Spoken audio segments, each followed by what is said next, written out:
welcome. Thank you for joining us once again for this, our 54th episode. 54th episode of Drunk Doctor Who. 54th episode, TH. 54th episode of Drunk Doctor Who podcast. Yes. Wait. Today we're starting with a crystal skull shot of oil fire. Oil fire. America's first seductive, handcrafted spirit. Goes down so smooth. True. Tastes like apple pie. It's rye whiskey and liqueur. It's the liqueur part that makes it just. We've been watching chocolate. the whole cereal, and we drink the whole cereal. And beside your oil fire, I've been drinking Russian standard vodka in apple tea. It's a good mix. What have you been drinking? I've had an adventure. I started off with, you made me a glass of Russian standard and apple tea. Where'd you get that? Istanbul. I got the apple tea in Istanbul. No. Istanbul apple tea and Russian standard. I sent a friend to Istanbul to get me the Russian tea. Long story, which we will not go over here. But I got the apple tea originally in Istanbul, and then later on I sent a friend to get me some in Istanbul. But it's good apple tea. It is good apple tea. It's a good drink mixed with vodka. Yeah. And what else have you been drinking? After that, I had oil fire and Coke, which is whiskey and Coke, and then I had a kiwi strawberry ice, Smirnoff ice. Yeah. And then I went back to oil fire, whiskey Coke. Okay, and we will continue with the oil fire whiskey Coke. Yeah. And just oil fire, and you have several Cokes. Okay. I had backups. And we have more in the refrigerator and the freezer and all that. Alright. So, alright. This cereal was Inferno. 7 episodes. 7 episodes. Inferno by the Third Doctor. Look at that. The Brigadier has an eye patch and no mustache. Yeah, okay. By the Third Doctor. John Pertwee. Anyway. So, it's the 4th serial of the Third Doctor. And the final of season 7 is his first season. This is the last episode that is last serial that is this long. That is 7 episodes long. No serial from here on out is more than 6 episodes. Except for okay. Trial of the Time Lord. Trial of the Time Lord is the 2nd season of the 6th Doctor, and in the United Kingdom, 14 it was episodes. basically put out as one serial. As 14 the episodes. Longest serial. But in the US, where we live, it was divided into 4 parts. But don't you want to watch it as intended? Oh, no. Creators? No. Okay. Story number 54. So, right here. We go by the story numbers here in the US. The DVDs give us. And it was divided into 4 serials here for the US. So we just watched a 7 episode serial. Yes. Imagine watching 2 of those back to back. Yeah, we would be wasted as all get out like we did for the Daleks One Master episode Plan more than and the the Daleks War Master Games. Plan. No, 2 episodes more than the Daleks Master Plan. I thought the Daleks Master. Oh, it's 12 and then Prelude. 15. Yeah, no. Oh, you can't count the Missions the Unknown. Mission to the Unknown. So this is the last 7 episode serial. The last of the serials that are that long. Did we not watch those together? What the heck? What? I have to make it pass. So Okay. I can write the text. Anyway, so did we not watch Mission to the Unknown we did. at the same time as watching No, we did. the Daleks Master Plan? No, it was separate. We watched the movie after watching Mission to the Unknown. Yes, because there was one a serial episode. in between. One episode. Okay. So anyway, in the United States, and we're going with the United States serial numbers because that's what we know, the story numbers on the back of the DVDs. This is the longest of the serials, and 7 episodes. Okay. Anyway, episode 54. Today's 9/24/20. Okay, so we normally do these on Monday. This week we're doing on a Thursday because my Saints played on Monday. We lost. Stupid refs. But anyway, so because my wife and I watched the game on Monday, Holden and I are doing this on Thursday. And somebody had a birthday. I turned 52 this last Saturday, so yay to me. You don't look 52. I don't look a day over 65, right? Someone said I look great for 30. I said I'm 25. They said, oh, no. Anyway, so yeah. So the 7 episodes run from 5/9/1970 to 6/20/1970. The companions are Liz Shaw, the Brigadier, and Sergeant Benton, i.e. Liz Shaw and Unit. The antagonists are Professor Stallman, Brigade. He was an antagonist. An antagonist. He tried to shoot. And then Green Ooze, Flubber. Okay, so the brigade leader is the Brigadier in the alternate world. We'll get there soon. Dimension. And the Green Ooze. Oh, the Green Ooze, yeah, definitely. It's definitely infectious. It made werewolves. Wolves. It made werewolves, yep. Okay. Werewolves. So, this is the last serial for Liz Shaw.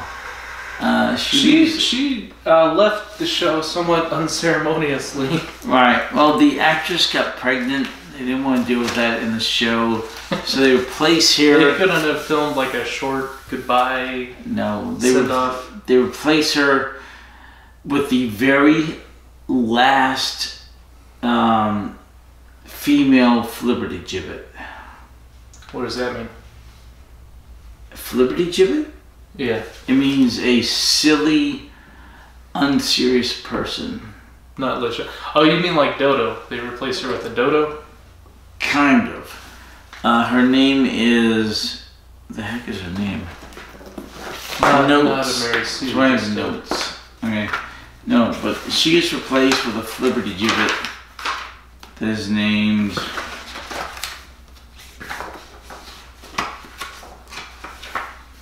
So many notes. Right. Alright. Okay. She gets replaced with...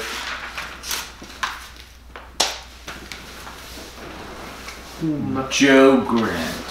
Joe Grant. And Joe Grant is pretty much the last of the flibbertigibbets for females for Doctor Who, because women can't be flibbertigibbets anymore. You know who I miss? Ian. I thought Ian would do really well in this. Ian was wonderful, but serial. I just kept thinking, man, if Ian was here, that'd be cool. Chemistry teacher. I agree with you, but yeah. Ian, Barbara, Susan, Vicky, Stephen, Katarina, Sarah Kingdom, Dodo, Ben, Polly, Jamie, Victoria, Zoe, Elizabeth, Breeder. Next, we'll have Joe Grant. William and Benton. Don't forget Benton. You gotta put him on your list. William Hartnell. Patrick Troughton. He hasn't been a companion yet, though. Benton? Benton. He's a companion. Right now? Yes. Oh. Maybe starting next. Sergeant Benton. When did he become a companion? Last serial. No. Yes. It's not. No. He became a companion in Ambassadors of Death. And he travels with the Doctor and the TARDIS later on. He hasn't. But he's a companion. He helps the Doctor. He's made like a couple cameos. Cameos? Yeah. No. Well, last year you could make a case he was a cameo, but no, he's a companion. And he continues to be a companion. Sergeant Benton is there. He's a companion. I'll count him as a companion next episode. Serial. He's a companion in this serial and last serial. William Hartnell, Patrick Troughton.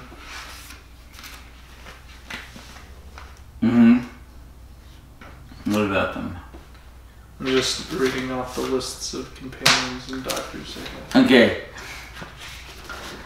Benton is a companion. Right. Markham is a companion. Alright. So Benton replaces Elizabeth Shaw. No. Joe Grant replaces Elizabeth Shaw.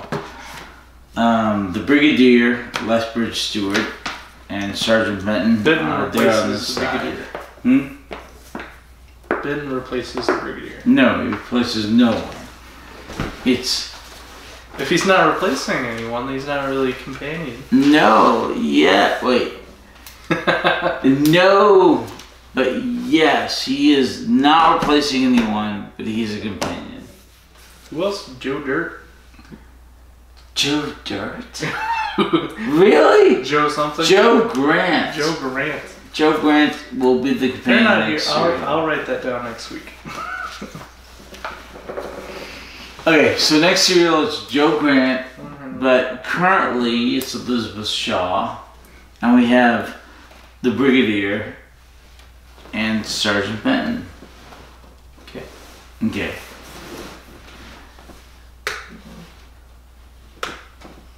Yes, him. Yes. Wait, why are you pointing towards them? Those are the three we've had. So far, yeah. Accumulatively, I'm going through all the. Okay, don't run out this battery again. We don't want another 3.5 episode. 3.5 hours. The last episode was 3.5 hours. Alright, I guess that means we should jump to the plot summary. Yes! Okay, so. Oh my gosh. Alright, what are you drinking? We went over that. Yeah. Oil fire and whiskey Coke. Coke. Alright, so Russian Standard and apple tea. So Jack and Coke is whiskey Coke, but they call it Jack and Coke. Are you only supposed to have whiskey Coke if it's Jack Daniels?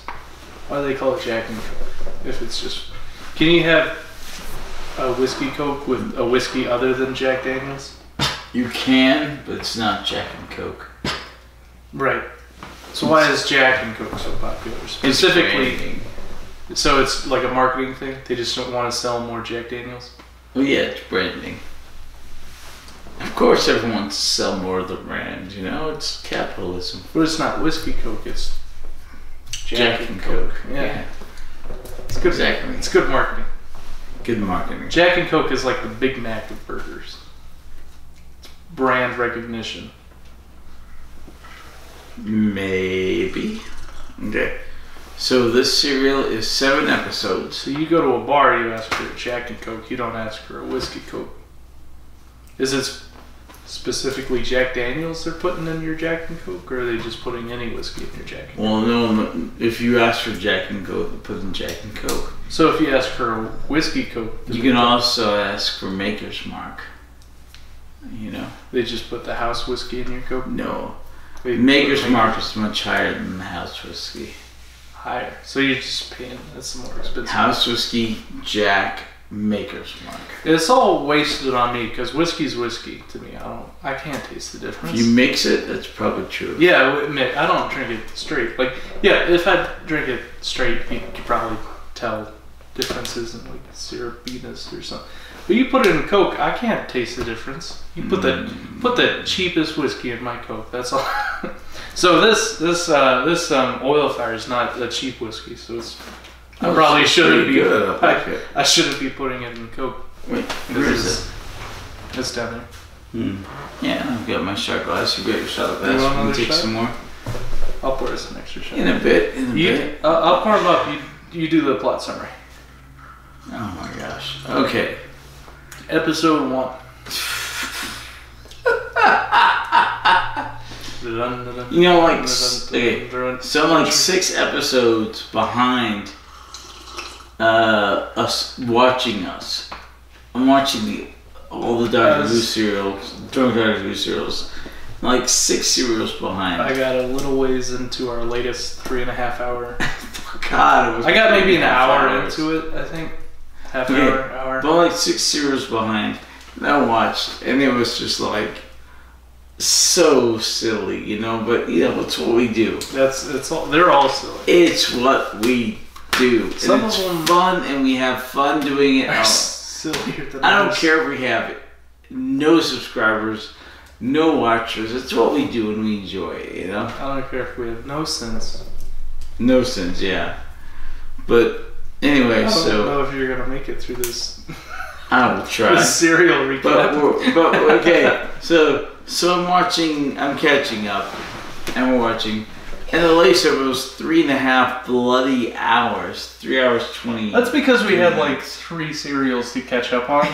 Yeah. Question wise and Well, summary wise. Yeah. We had a lot of catching up to do because we You got drank it all. drunk. You got wasted, then I got wasted in And then separate we didn't serials. finish the questions for like three episodes. Exactly. 3 serials. Yeah. 3 podcasts.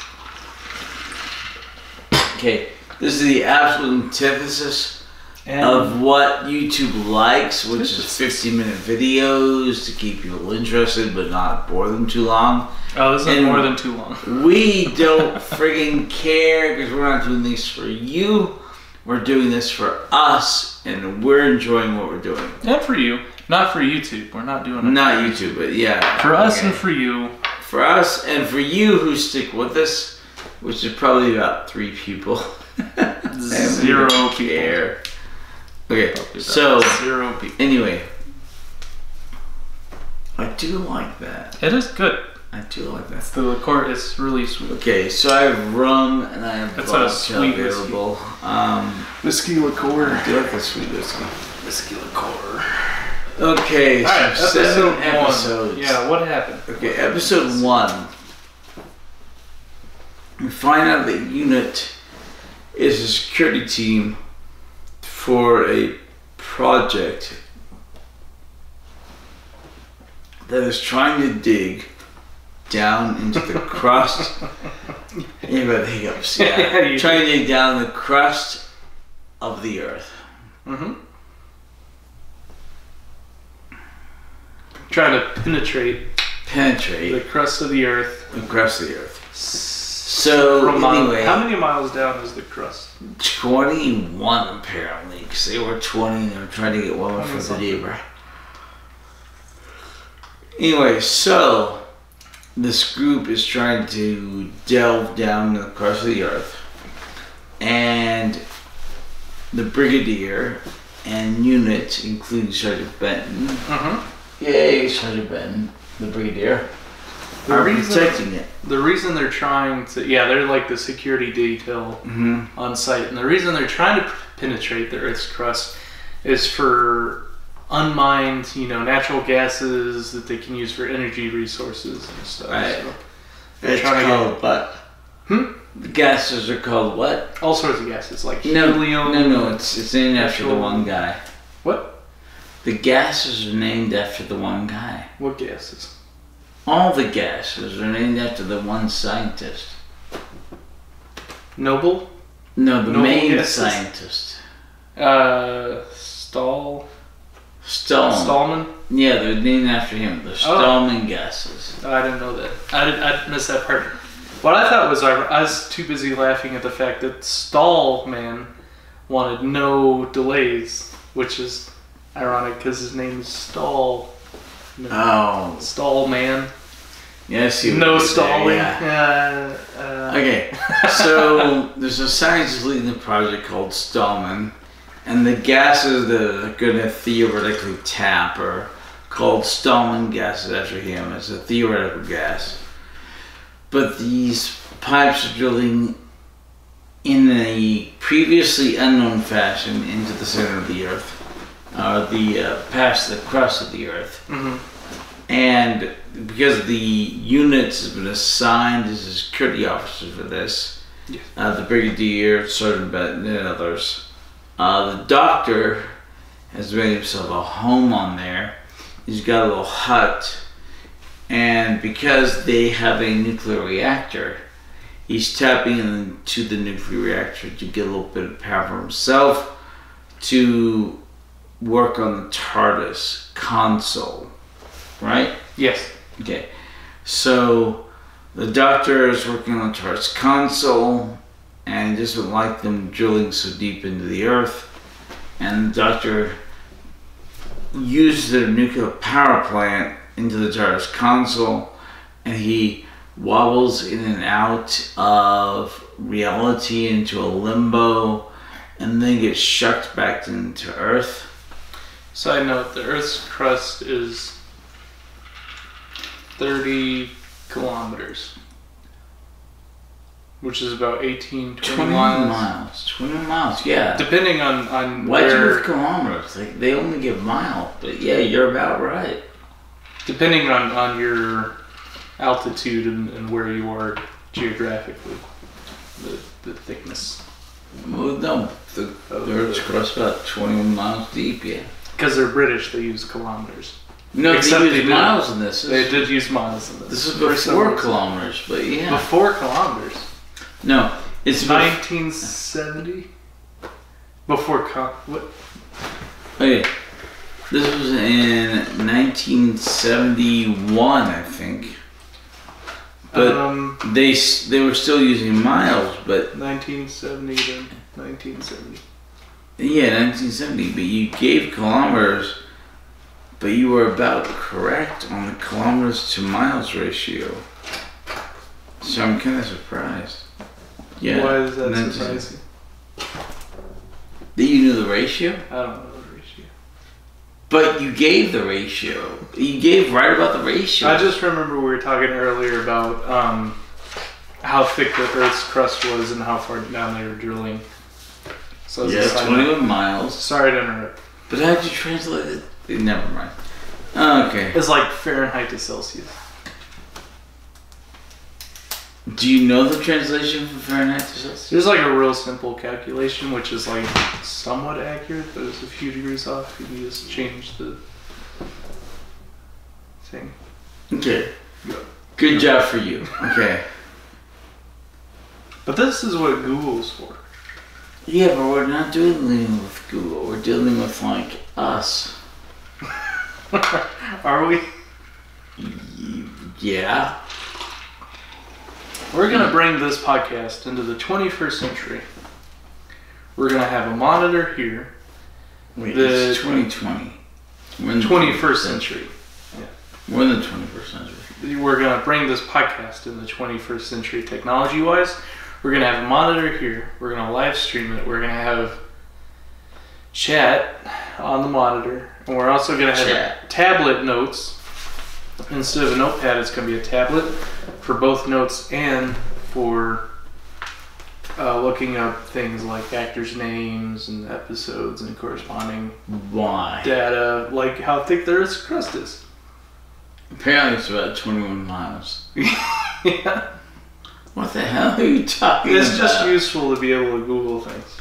We don't need to Google anything. We've got all the notes there. It's science fiction, not absolute science. Well, it's fun to discuss. Yes. And have chat and be able to... Because how many times are we sitting here going, oh, what's that one actor's name? Oh, we didn't introduce ourselves. Who are we? This is Holden. I'm Dennis Quaid. Dennis Quaid. Dennis Quaid.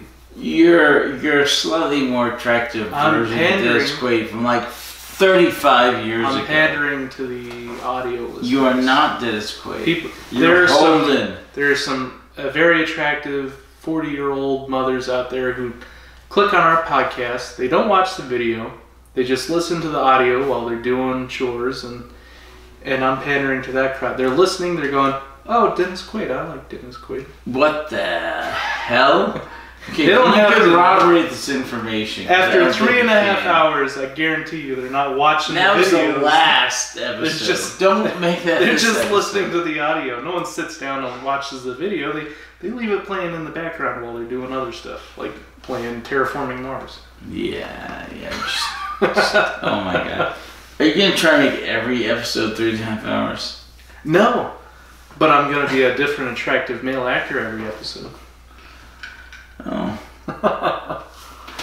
Okay, where the hell were we? We were talking about the Stallman gases. Okay. Breaking the Earth's crust. Anyway, So the what's his name? The scientist. Professor Stallman. Professor Stallman is trying to penetrate the Earth's crust at about 20 miles. Of course, giggity. And to get down into the Stallman gases and to utilize them as a new energy source. And the Doctor's very trepidatious about this, and he wonders about this, but he's willing to utilize their nuclear reactor to help him work on the TARDIS console system, which was shut down by the Time Lords last season. It was like, what they call it? They position locked it. They changed the transmission code or something, was what they called it, to where he couldn't teleport anymore. I forgot the specific terminology they used, but they did something. So anyway, he messes with it and he goes a little bit in the future, not a big deal. Like a few 15 seconds. Anyway, so they're having problems. Oh, he got, when he was doing the TARDIS thing, and he teleported and he got stuck in limbo, which was real trippy. Oh yeah. Because there were like power tremors in the Earth, which was messing with the nuclear reactor or something. And Elizabeth Shaw couldn't shut off the power, and the Doctor at was the exact same time a guy as he was, maximum. So that was it. That was the thing. Yeah. Okay, so anyway, in the meantime, there was a guy who was called by Sir Keith. Yes. To look at Sir Keith. To look at. He looked like Lupin from Harry Potter. Yeah, it looks like Lupin from Harry Potter. To look at the number 2 drilling rig. Apparently there's 3 drilling rigs. Number 2 is having problems. He calls the guy, look at it, and some green goop comes up from the number 2 drilling rig. The guy touches it and starts turning into a werewolf man. Growing hair on his palms. Yeah. He started being a delinquent, and you know how your mother always warns you about making right decisions, and if you make the poor decisions and you become a delinquent and you'll grow hair on your palms for doing naughty things, and that's what he did. He was playing with a lever. He was playing with a lever, it got warm, and he grew hair on his palms. So when he becomes a werewolf-esque guy, he leaves the whole situation. Oh, we forgot to talk about how the whole setup looks like the exact same setup in the last serial. From the last serial. The scaffolding system, the big reservoir things with the spiral staircase and the... Yeah, it looks the exact same as they did in the last serial. Yes. Ambassadors of Death. With all the spaceships that go up and all the spaceship stuff. Let's talk about establishing shots, and which are very important in films. Establishing shots are, because it gives you a sense of space and location. Even though it's the same set, the exact same set. The previous episode, the previous serial, what was that called? The Ambassadors of Death. You get the sense that it's a launch pad for a space program. Right. It's very industrialized. You have a lot of buildings and machinery and concrete structures. So they shot this set in a way. They showed the concrete pathing and the buildings, and whenever there was no. You're mixing moleculars. Yes, I am. I have whiskey and vodka. Yes, you do. And liqueur. Yes, you do. And a little bit of Coke. Alright, that's an adventure. So anyway, the establishing shots of the previous serial was a compound, a space launch pad. So they shot, the so much of it was in the oil refinery type. Yeah, and they shot the oil refinery part only from like an ant's eye view looking up, and then a aerial shot going straight. So you never see the ground around the oil refinery. So in this next serial, the Inferno was more of a kind of far off drilling compound. So the establishing shots have like a bird's eye view going down, and then a landscape view that you can see the terrain that's around the oil refinery, which is kind of green, grassy, hilly countryside, which implies that, you know, they have this drilling operation a little off and it's not such an industrial compound like a space launch pad. So even though it's the exact same set, the way they set up their establishing shots give you a very different kind of feel, a very different, you know, space. Cheers. I'm a little afraid of the string now. Exactly. Welcome, my son. Welcome to the machine. Welcome to the machine. If I can quote Pink Deus Floyd. ex machina. No, Pink Floyd. Oh. All in all, you're just another dick with no balls. It's not the brick. Okay. Oh, I bet. It's another brick in the wall. Alright, continue. All in all, you're just Oh my gosh. Okay, another so. dick with no balls. That's a eunuch. Yes, it is. Yeah, there's more than one type of eunuch. What? Is that true? What? So, like,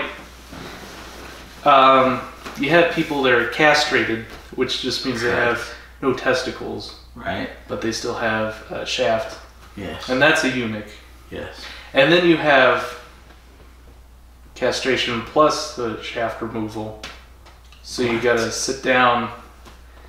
Basically mutilation, but that's also technically a eunuch. But neither are able to have children. One's able to have coitus and one's not. There's a lot of confusion about that in Game of Thrones because you have the eunuch who's sort of the bald guy informant. And he's a eunuch because he's mutilated and he had neither. And then you have the soldiers with Daenerys Targaryen, and he was a castrated eunuch, but he still had coitus with the maid because he still had his. The hell are you talking about? What brought this up? Oh, I have no idea. Pink Floyd, The Wall. Okay, Dick so with the walls, brick in the wall. this will be another 3-hour series. No. Sorry, you good. continue. So, Continue. sure. Yeah. Are you sure? We're like an episode in, and it's like 45 freaking minutes. Where were we? So they're having some trouble in the drilling site. We have Professor Stallman. Sir Keith comes in. Sir Keith is... Well, he's been there. He's a really rational, concerned type of person. Correct. He wants to do things the right way, the safe way. Correct. He's concerned with the safety of the workers. So he brings in Mr. Sutton. Sutton, right. Who's like a safety director in Australia who overlooks oil drilling sites, which is from Kuwait. It's a little different, but he brings him in as like a safety overseer, advisor type person for drilling. Yeah. And he's brought in, and they're having some trouble, and they have the one emergency. Stallman, he's just going gung ho. He's like, turn up the knobs, all the dials, all the switches, faster, and they have a break on pipe 2. And some ooze starts coming out. Mm-hmm. Some green ooze. And that's the end of episode 1. Well, and the ooze affects, what's his name? Stallman? Not yet. Not until they siphon it off and that. It affects somebody. It affects, I don't know if we ever got his name. Yeah, we did. One of the workers. So the ooze comes out of pipe 2. And a mechanic who's supposed to fix pipe 2 touches the ooze, and then he gets infected. And anyone this ooze touches gets infected. Anyone they touch gets infected. So then he becomes a werewolf-like guy with werewolf-like hands and talons for fingernails and facial hair. And he goes hunting down because apparently once he's infected by the ooze, he has to stop the drilling. So he goes after the guy. There's one guy who finds him kind of leaning against a railing. Oh, right. And the guy comes and finds him. He kills him. Stillman kills him. Pipe wrench. Well, with the pipe wrench, we'll find out later. Then he goes on and eventually kills the guy who's controlled the... he infects that guy. He doesn't... Right, he infects the guy who takes him out, who has control of the nuclear reactor amount of power going out. So, side note, we're talking about the thickness of the Earth's crust being 21 miles. The furthest we've drilled, actual us in reality, not Doctor Who universe, the furthest into Earth's crust that we have drilled is about 12 kilometers. Not even half, like 7.5 miles.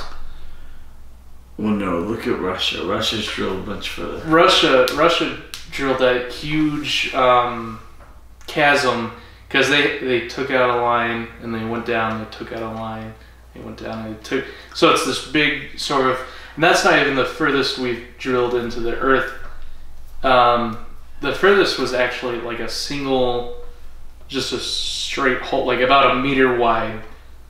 Meter, okay. Maybe less than. It's a hole, and they just drilled straight down, and that was only about 7.5 miles, and it got too hot and it started melting the drill bits. You know what Russia found when they went down? What did they find? Salt water. Salt water. Heavily dense salt water. So what could that mean? The waters at the deep. That's where Godzilla gets around. No, the waters at the deep. The tunnels, the subterranean tunnels that Godzilla uses. From the Bible, it's the waters of the deep that came up and exploded and created the continents of the other. And those tunnels, those subterranean tunnels, are what Godzilla uses to get from Monster Island to Tokyo real quick. That's why the submarine always loses track of him. They're like, where'd he go? He's not on sonar anymore. Okay, I'm talking reality. You're talking fantasy. Science fiction. Yeah. It's like a wrinkle in time. You have the crust of the Earth, which is a certain distance from here to here because of the curvature. But if you go down, that curvature is much less close. It's like you wrinkle the two pieces of paper. The dots are closer together. It's a tesseract. You're talking about a tesseract. That's like the tunnels that Godzilla uses. That's how he gets to Tokyo so quickly. Okay. All right. Okay, hold on. Under the Earth's crust, especially back in the day, very hot. There was a lot of salt water. Okay, and when Noah's flood hit, the Earth exploded, shot some of the Earth into space, which is the comets that keep coming back, because that's in the Earth's gravity, and the continents separated. That's the waters of the deep. The salt waters, the waters of the deep that came up. On the other side of the Earth, you have the Pacific Ocean, and it buckled into what is now the Marianas Trench. So the waters of the deep were salt waters, and when you drill down into the Earth far enough, you reach heavily salt waters. So it's what creates the ocean. So you're talking about like the Soviet Russia 1970 borehole that they made, which was like 40,000 feet. Correct.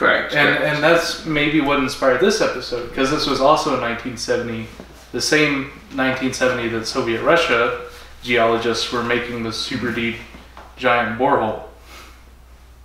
No, the borehole was the one that went. They have one like that, and they have one that goes straight down. I get them confused. I think the borehole was first, the 1971. That's where they made like the giant. I don't know. Anyway, for so like sort of Cold War-esque. You know, they're just these world superpowers. They're trying to one-up each other, And at first it started with like deep sea diving and the first nation trying to penetrate the Earth's crust, and then they gave up on that and then eventually turned into space travel or something.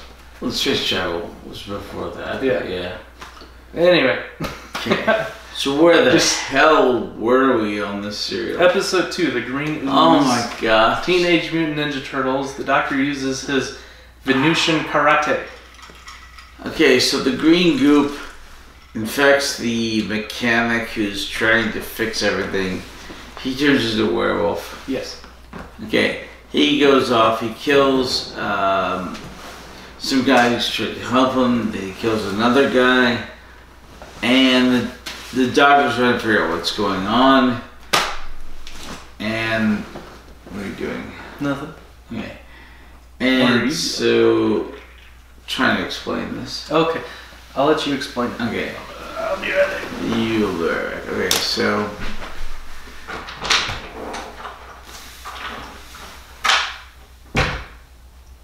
So the doctor's trying to figure out what's going on. There's the Brigadier.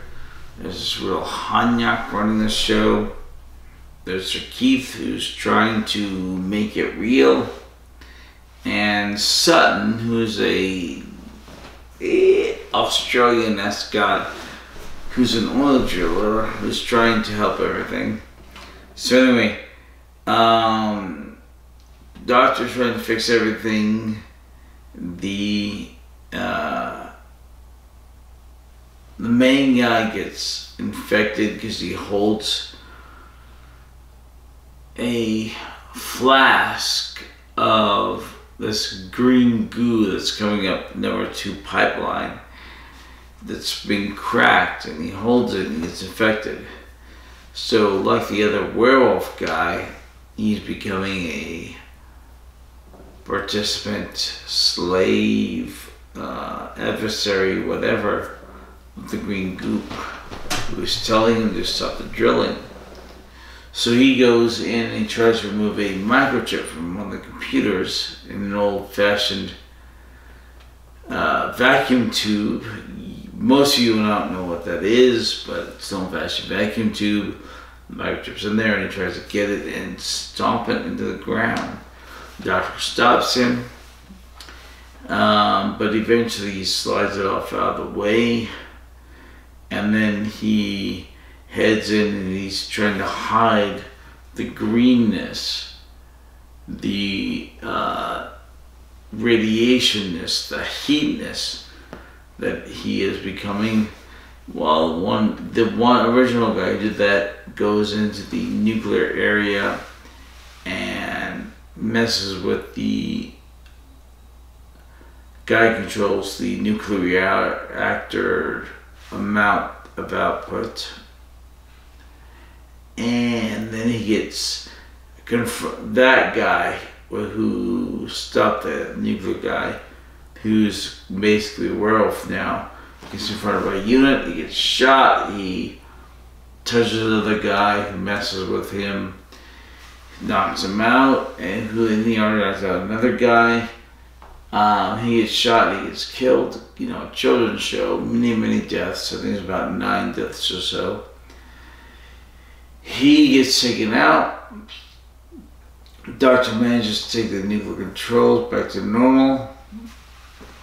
Then they go back, and the doctor's messing with the TARDIS controls, and he gets shot into a limbo, but then he goes back because when he gets shot in limbo, that was the power surge in the controls. And then they go ahead, they take the bodies away, but the scientist and the unit guy who were touched by the werewolf guy end up becoming werewolf guys. Yeah, the unit guy. Unit. There's no Unix in this. What did I knit? In episode. I can't knit. Episode 2. Okay, so the doctor tries again. There's TARDIS. He gets the power turned back on by stealth, even though the main guy, what's his name? Ooh, I can't drink that. What's the main guy's name? Stallman.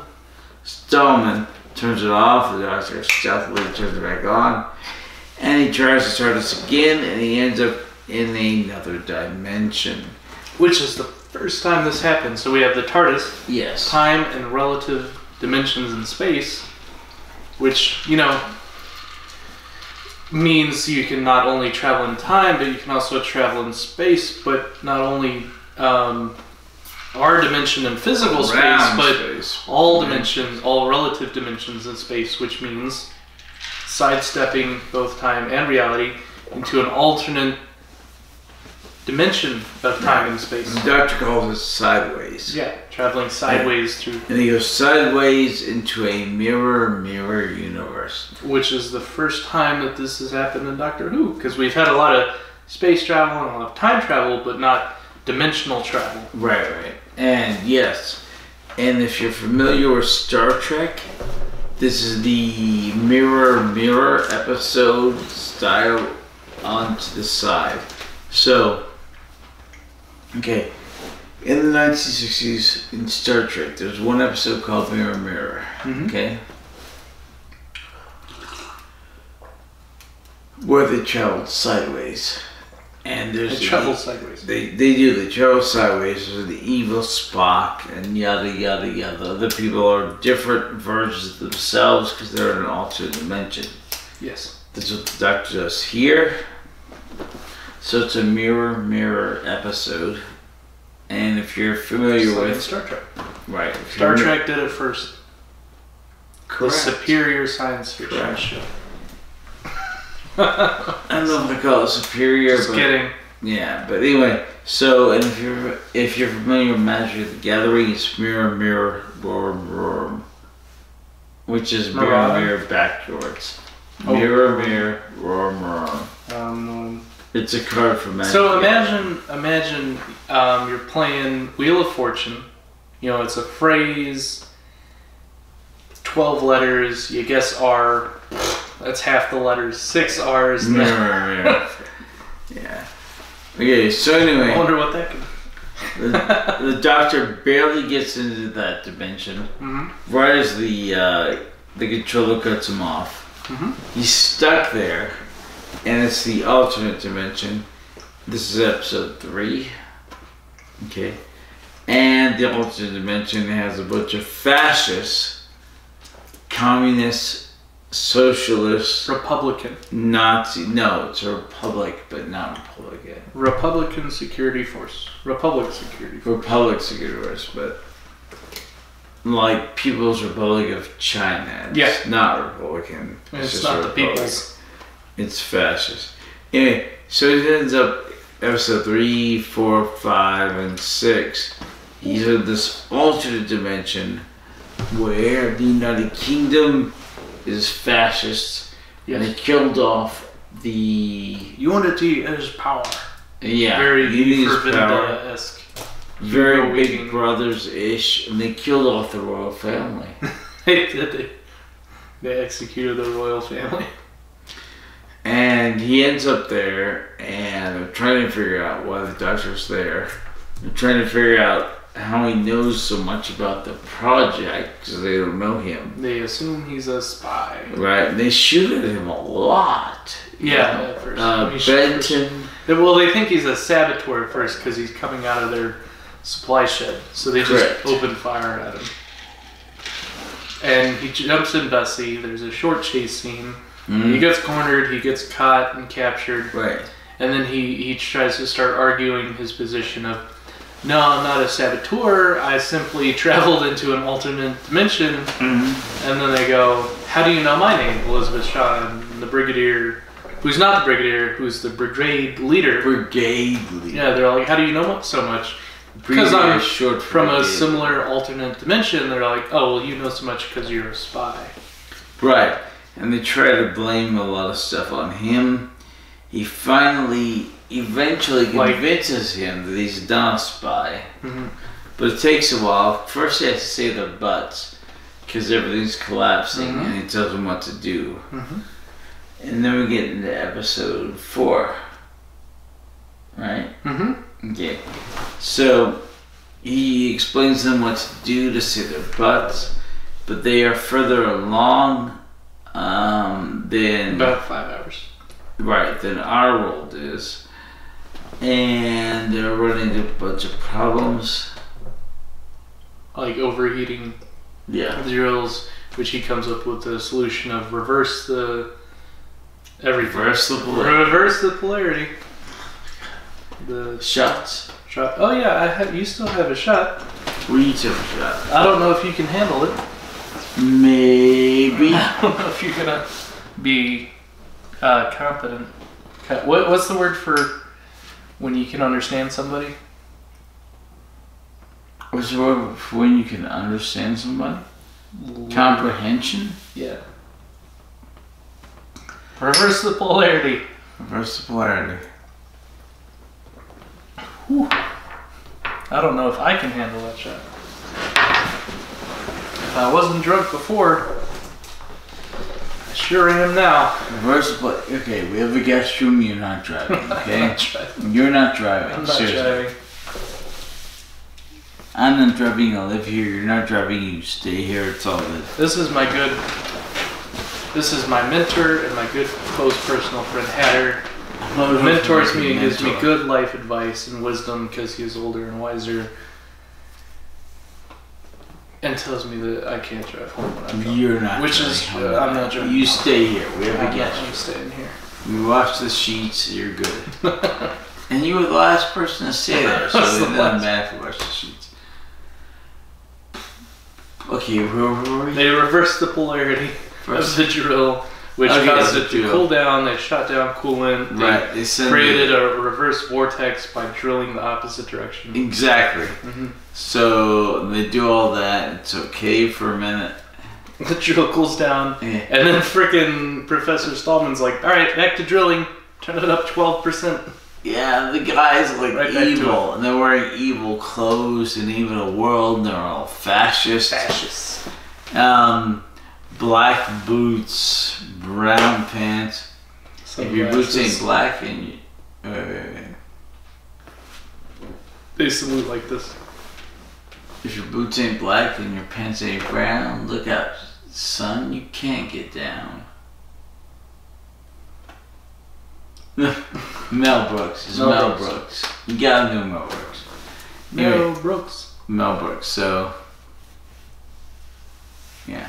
So anyway, all the bad guys congregate, and we got the evil with a patch eye, Brigadier. No mustache. Westford Stewart. No mustache. With the patch, the eye patch. Lester Stewart, and we have Elizabeth Shaw as a unit leader. She's not a scientist, she's a section leader. Yes. Security force something. Security force 1 or whatever. Section leader. And so go to episode 5, right? Yeah, the very end of episode 4, they break through the Earth's crust, which is causing all sorts of problems. And that's leading into episode 5.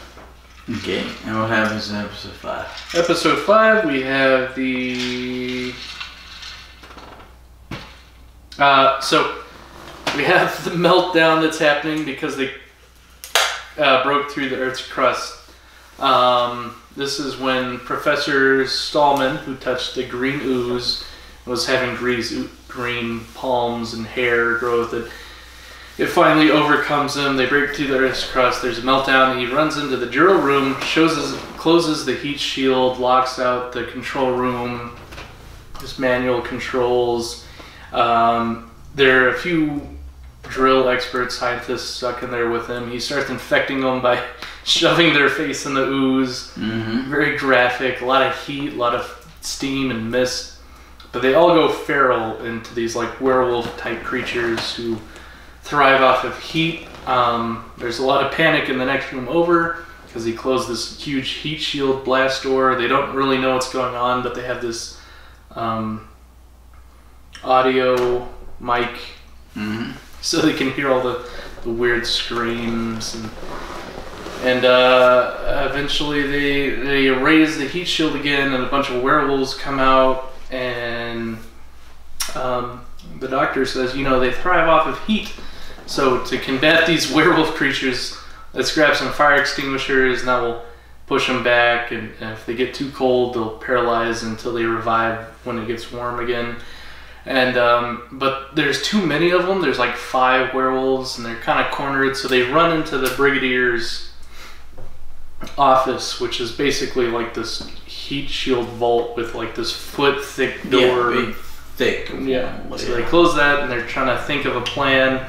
And the doctor goes, well, if we can turn back on the nuclear power supply, I can get to my TARDIS control panel, which was that thing in the shed, and I can get back to the other alternate reality. And the brigade leader. Right, but in the meantime, he's convinced them that their reality is dead. Their world is dead. Doomed. They are all dead.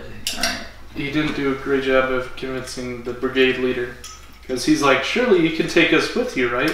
With enough power? He's like, nope, not a chance. Because the universe would have problems. Yeah, he says paradox. It would collapse the space-time continuum if your reality you met up with the alternate reality you. Right. No, so surely you cannot. The new reality had no conception. The doctor was the old reality had, you know? Because the doctor's not from Earth, so he traveled to an alternate timeline. Which begs the question, is there alternate dimension versions of the doctor? Don't think so. We don't think so. Because he's a time lord, which is a being of time and space, so he's not really replicatable like people who have this was singular dimensional.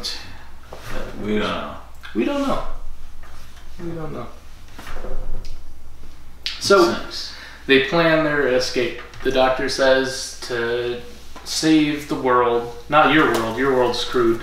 To save the world. True. True. He abandons this world to its volcanic inferno demise. But others may live, other worlds may live. Up yours, we're out of here. Yeah, it's pretty Except bleak. I need your help.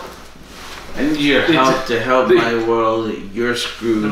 They think of a plan to get back to the TARDIS. They go, we need more fire extinguishers. And Stutton is like, well, we have the coolant pipe. If we, you know, rig that up, it's basically like a giant fire extinguisher. And that's surely enough to, you know, combat the 5 werewolf inferno creatures. I might sneeze. No, I'm okay. So,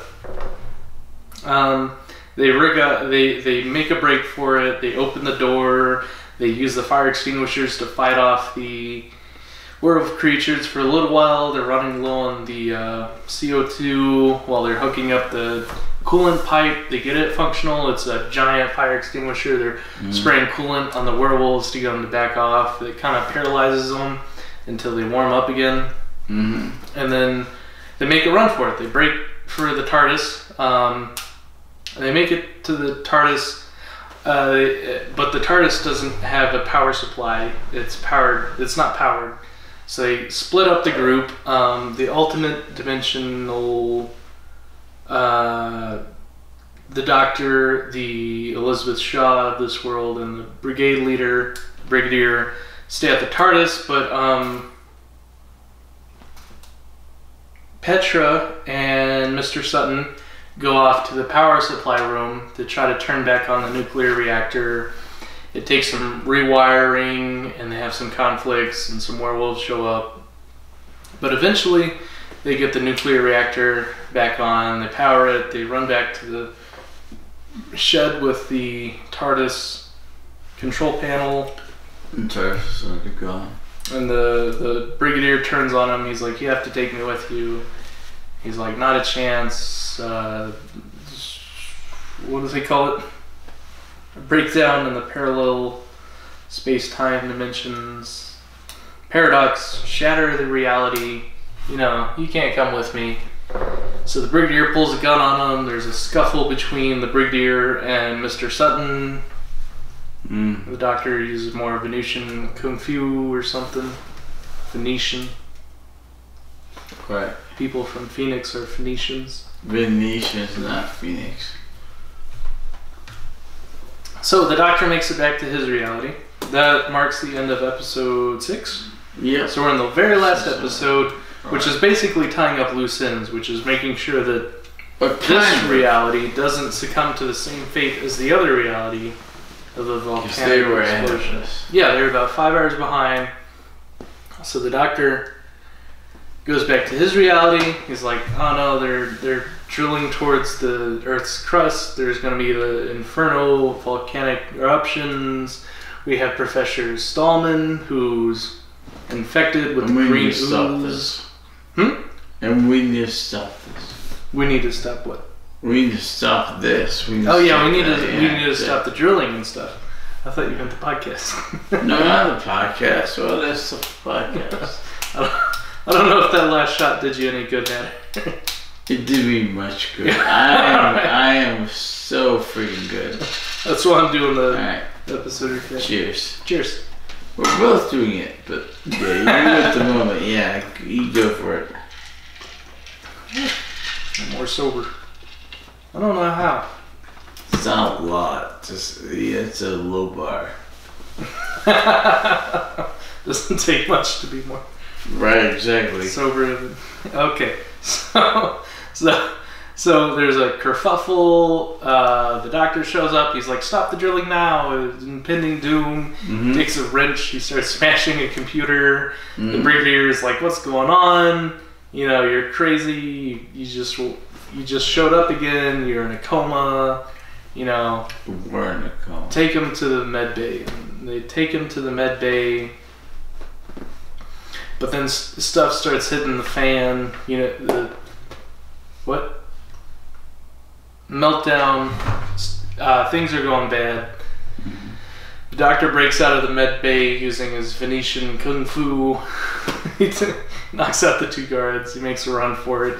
He's trying to sabotage the drilling from the outside. He's in this oil refinery. He's throwing some switches, flipping some knobs. He comes across another werewolf, sprays it with fire extinguisher. You know, kind of rinse and repeat, the same thing that's been happening in the whole serial.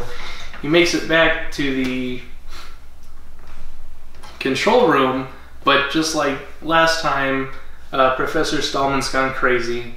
He's locked himself in the drill room. He's closed the heat shield. They're like, we have to stop the drilling. So they shut down the drilling process, but there's sort of like a overlaps. It's not so much a complete stop, but it shuts it down on sort of like a 5-minute timer. So the drill's just slowing down for 5 minutes, but that's not good enough because it's still going to break the Earth's crust. But then, conveniently, Professor Stallman opens up the heat shield for no reason at all and comes running out, and they incapacitate him with fire extinguishers. And it's a good thing he came out because now they can go into the drilling room and shut down the drill for good this time. But Stallman smashed up the controls, so the Doctor has to hotwire it. And long story short, they're about 30 seconds from breaking the Earth's crust before they stop the drill. So there's only about 30 seconds of drilling left in the Earth's crust, which, if there's a lot of pressure and a lot of, a volcanic eruption just waiting to throw the world into some volcanic doomsday, you think 30 seconds of the Earth's crust wouldn't be really enough to stop that much pressure. But apparently it is, because then they go to Mr. Keith and they're Sir Keith, he's been knighted. They go to Sir Keith and they're like, this is, the end of the world waiting to happen. We have to fill in this shaft. And that's what they do. Mr. Sir Keith goes, yeah, it's obviously a lot of things are going wrong here, a lot of meltdowns. The green ooze is bad because it's infecting people and turning into werewolves. So we're shutting down this operation. We're going to fill up the shaft. and they'll keep it from erupting in pressure and lava and Inferno, Right. the end of the world. We all figured it out. So they got it all figured out. The doctor goes back to the shed. He's like, I've had enough of you guys. Elizabeth Shaw, I'll miss you. I'm upset with the Brigadier because he tried to lock me in the med bay. He's a really... the Brigadier. Yeah, he's upset with the Brigadier. And he turns on the nuclear reactor power supply. And he takes off in the TARDIS for about a few seconds in the future. And he walks back in from the outside. He's like, well, I teleported a few seconds into the future. About 3 yards into the trash dump. That's where the TARDIS control panel is. And the doctor's like, hey, Brigadier, you have some men that can help me fish out my TARDIS control panel from the trash can. And the Brigadier was like, you just called me an idiot and stuff, and that you're leaving for good. And there's some tension and some headbutting. But that's the end of the serial. And the Brigadier's so good. And apparently that's the last time we see Elizabeth Shaw, even though there wasn't really a serious ceremonial goodbye. You know, the doctor acts like he's leaving. So the actress got pregnant. The actress replaced her. They replaced her with the last flibbertigibbet companion. Which means kind of like a damsel in distress, kind of. A silly, flighty person. Okay. Which, but that's not Elizabeth Shaw per se. That's more of like a Dodo type companion. Yep, kind of. It's Victoria? Huh? Who's the niece? She was kind of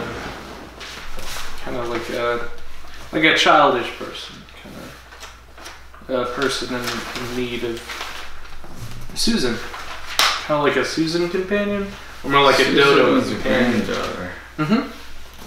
What did I say? Did I say niece?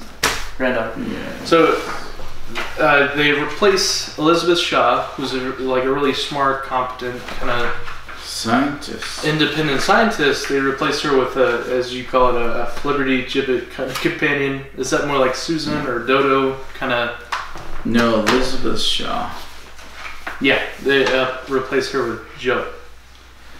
Joe, yeah. Sort of a less independent person, which is the last time we get kind of a less independent Joe Grant. Flibbertigibbet. Yeah, Joe Grant is a flibbertigibbet. So after her, from then on, we sort of get these more strong women, independent. Some of them to the point where it's unbelievable, not good character development. They call that a Mary Sue, which is like a no.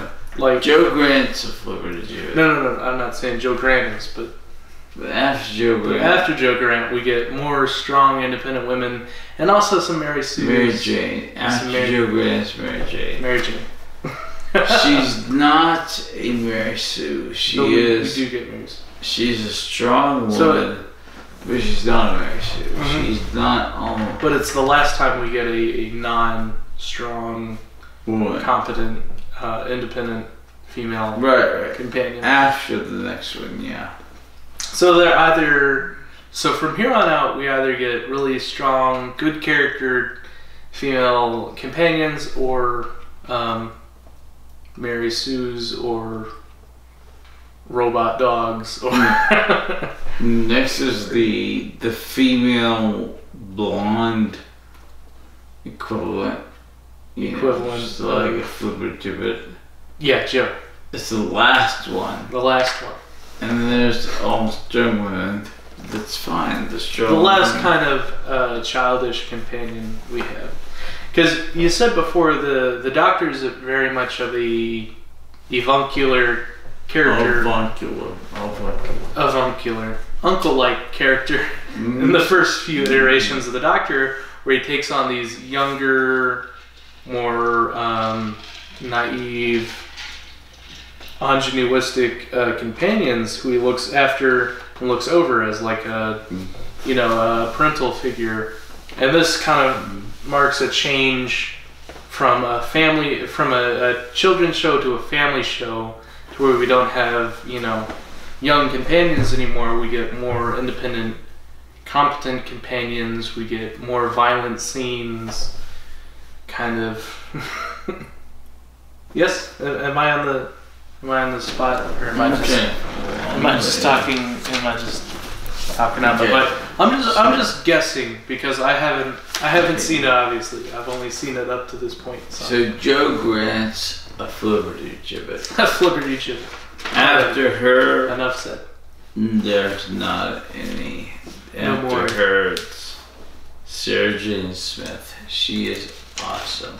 Good. She's the most beloved companion from the most favorite, series. The most deserving of the Doctor's love. And then the Doctor loves companions that are not deserving of the Doctor's love.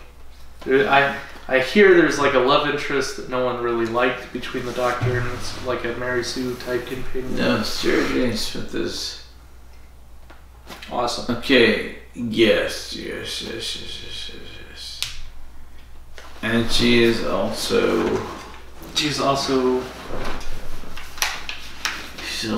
what the Doctor wanted to be. I mean, seriously.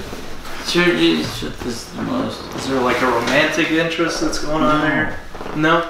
But she's the most competent, classic. So just like a mutual respect kind of relationship. Yeah. Plutonic. Platonic, not the planet Pluton. Platonic. Church is just it. What do you? Sort of like a Sherlock and Holmes and Watson kind of partners. Yeah, kind of. How are you feeling? How are you feeling, Hatter? Are you? I am wasted. You're good and toasty. Wasted. Are you feeling up to any questions, or should we cover these next episode? Yes, I'm good with questions. I'm good with questions. Are we okay? We're there.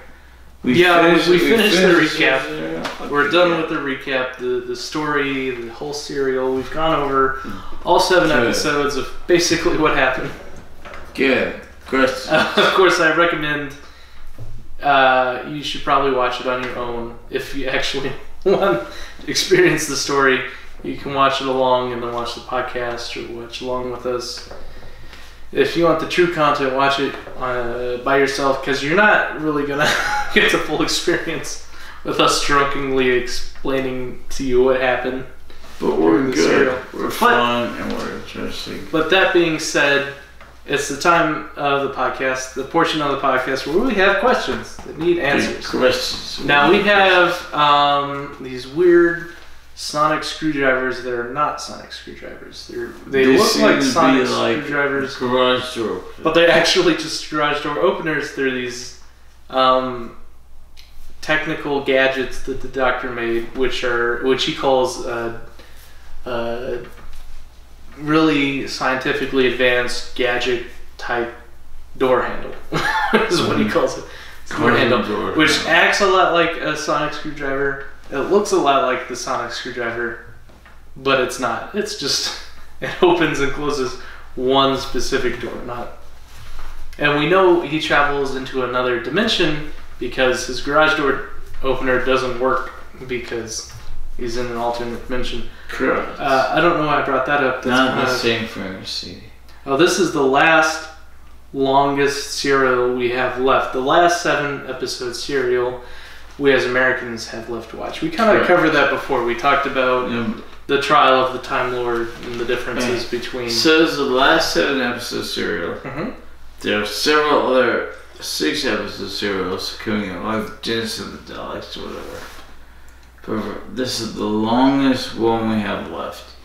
In the UK, they have Trial of the Time Lord, which is 14 episodes. 14 episodes. But in the United States, it's only like 4, 4, 4, 2. So here in the US, they split the single serial into 4 separate serials. Right. So instead of watching it all together, we're going to take 4 weeks to watch it. 4 shows. Because it's what they give us here in the United States. Because you go by the episode titles. Right, which is here. Mm-hmm. And the back of the serial and the numbers. And that's what we have here in the U.S. So you ordered that DVD here in the U.S. through the BBC.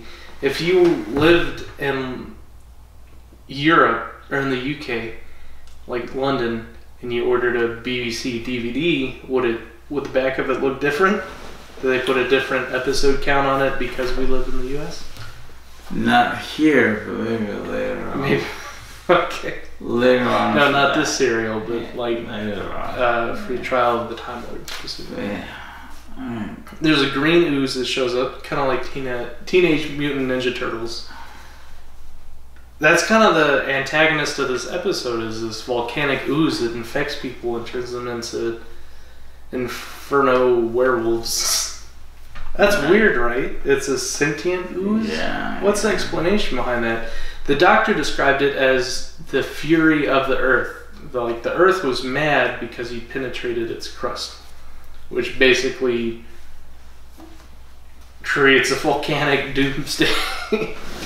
It's a very weird antagonist. There's a lot of different things going on in the serial, and you don't really know who the bad guy is, because it's Professor Stallman in this reality, and then you go into the different reality, and it's also Professor Stallman and the Brigadier, who in the other reality is the brigade leader. But really at the bottom of it all is this green ooze that infects people and turns them into werewolves. It's confusing. You can't really have just a political type of antagonist, but you always, in the Doctor Who series, you'll have to have some sort of monster or alien that shows up. So that's the role that the green ooze filled. I don't really understand the green ooze. It's very hot. It kind of reminds me of the green ooze vials from the Teenage Mutant Ninja Turtles, because they put it in this temperate, flame retardant vial, but it's even so hot that it started to break through that. I don't know. We don't know. It's very graphic when they shove someone's face into it.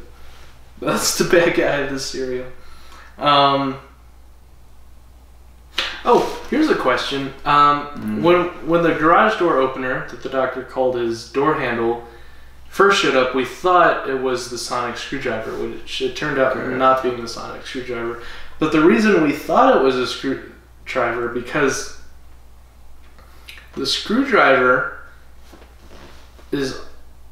changes a lot. Kind of like every time the Doctor changes, he regenerates. Very much so later on during the revival of the Doctor Who series, you have, each generation of the Doctor, regeneration of the Doctor, you have a different screwdriver. So why is it that the screwdriver always changes? The sonic screwdriver kind of changes in appearance along with the Doctor regenerating and changing in appearance. Why does the screwdriver change?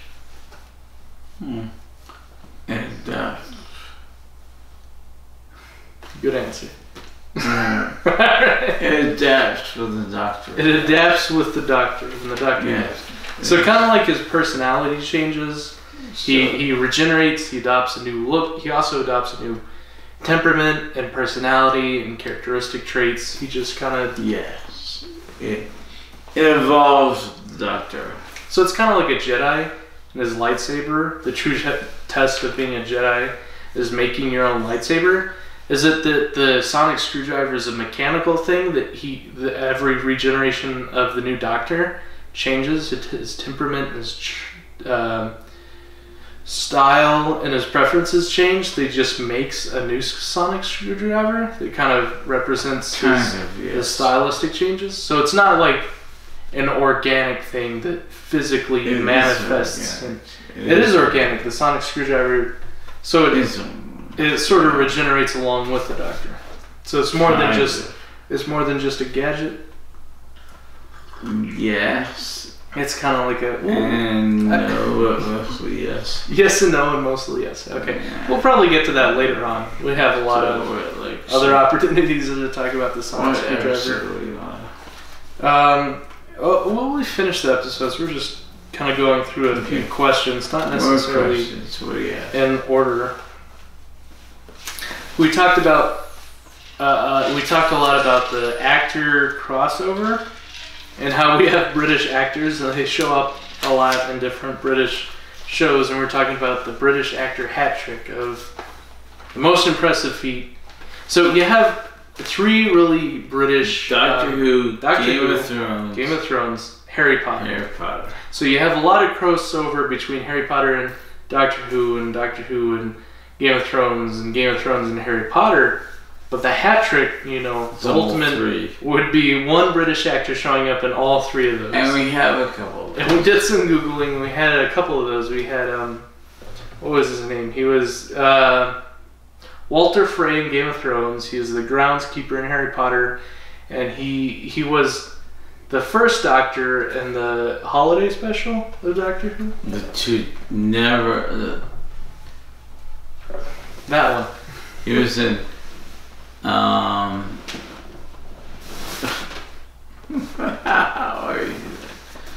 do you do that? Why do you do that? Why do you do that? So we have that one.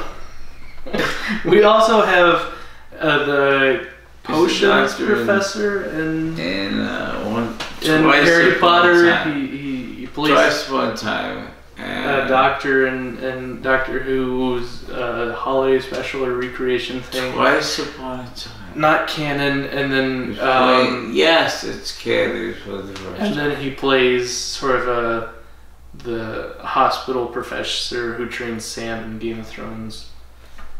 So there are a couple of crossover.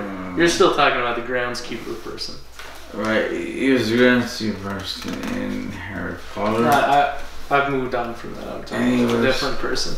And he was the Walter Frey. What was it?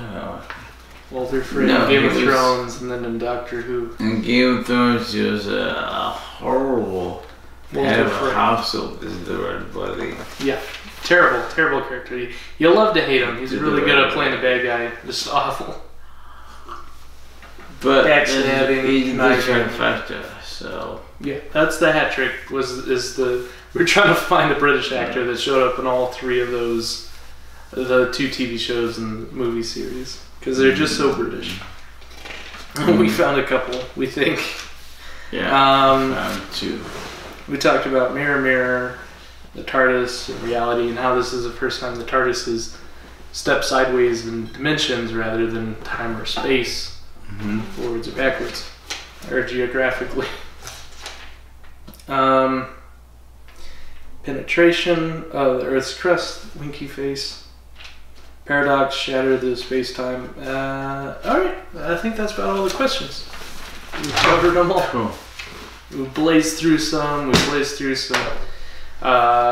episode recaps, and that about covers it all. You stayed it. Yay! You stayed it. I'll turn it. You stayed it. I stayed it. I'm afraid of you falling over if you stand up. Really? You're afraid of that? You're good and toasty. Sing our outro theme. We're both good toasty. We're good and toasty. Goodbye. Goodbye, Hatters. Sing our outro theme. What's our outro theme? Do do do do do do. Dark shame.